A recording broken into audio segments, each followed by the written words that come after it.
Welcome to the Explainer. There's this really strange paradox at the heart of our modern world. It's something you'll find in our hospitals, on our roads, even in our medicine cabinets. And it's a story that's hidden in data, or maybe more accurately, in the data that's missing. All right, let's jump right in. It's a pretty well-known fact, right? On average, women across the globe live longer than men. We're talking about 5 years longer in the US alone. So you'd think that points to some kind of biological resilience, like a built-in survival advantage. But, and this is a big but, that's where the story starts to get really complicated. Because, get this, even though they live longer, when a woman is in a car crash, she's a staggering 71% more likely to be injured and 17% more likely to die than a man in the very same accident. And this isn't just some random one-off statistic. No, it's a symptom of something much, much bigger. So what's going on here? If women are biologically more robust in so many ways, why are the very systems that are supposed to protect us, cars, medicine, why are they often putting women at greater risk? Well, the answer, as it turns out, is hidden in a fundamental and pretty much invisible data gap. It's about a world that was, for the most part, designed using men as the default for everyone. And like I said, this paradox goes way beyond the highway. We see this same pattern repeated across healthcare, where a basic failure to account for sex differences is, frankly, costing lives.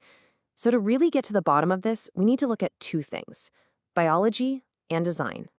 Okay, first up, let's talk biology.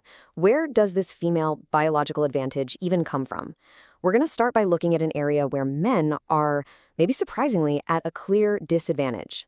Understanding this is really key to seeing why that data gap we mentioned is so incredibly important. So, when you look at all cancer types, men are 16% more likely to get it and a full 40% more likely to die from it. Now, for a long time, everyone just assumed this was about lifestyle, men smoking more, drinking more.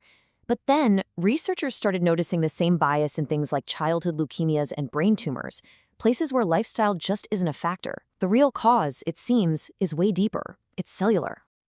And the explanation for that seems to be hiding right in our genetics. See, female cells have two X chromosomes. Now, while one of them is mostly switched off, a chunk of its genes, maybe up to a quarter, stay active. And that provides a kind of backup set of genes that can suppress tumors. Male cells with their XY chromosomes just don't have that extra layer of protection. That makes them, on a very basic level, more vulnerable. And this biological edge isn't just about cancer.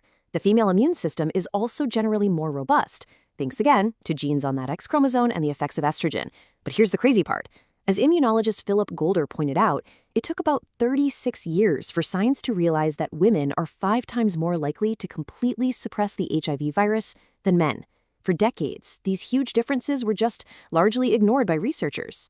Okay, so if biology gives women all these survival advantages, then why are they so often let down by medicine and technology? And that question, right there, that brings us to the very heart of the problem. A world that's been built on a silent, completely unexamined assumption. You see, for most of modern history, almost all research, we're talking everything from drug trials to safety tests, used male cells, male mice, and male humans as the standard. Now, this wasn't some evil conspiracy. In some cases, it was actually a pretty misguided attempt to protect women's fertility from experiments that might be risky. But whatever the reason, the result is the same: a world built on a male blueprint. And that has had some serious, and I mean serious, unintended consequences.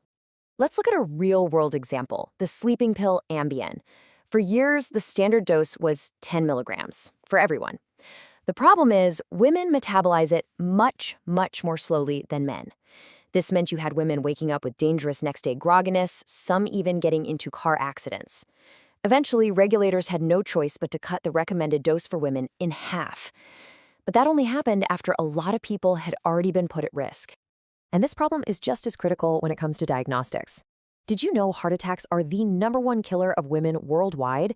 Yet women are 50% more likely to get a wrong initial diagnosis. Why? Because their symptoms are often seen as atypical. The textbook model of a heart attack, that classic crushing chest pain, is based on men. Women are more likely to experience things like indigestion, fatigue, or jaw pain. And that confusion leads to misdiagnosis, critical delays, and far too often, a fatal outcome. Which brings us right back to where we started. Car safety. The standard crash test dummy, the one used to design pretty much all our safety features, is based on the average male from the 1980s. When a female dummy is used, it's often just a scaled-down version of the male one, not an anatomically correct woman. It doesn't factor in differences in bone density or muscle mass, or how a woman's neck structure makes her way more vulnerable to whiplash. The system is literally designed to protect a body that she doesn't have. So the really crucial thing to understand here is that these aren't isolated mistakes. They're systemic oversights that have built up over decades, and they all stem from this massive gender data gap. But here's the good news. Because the problem is all about data, the solution is also about data.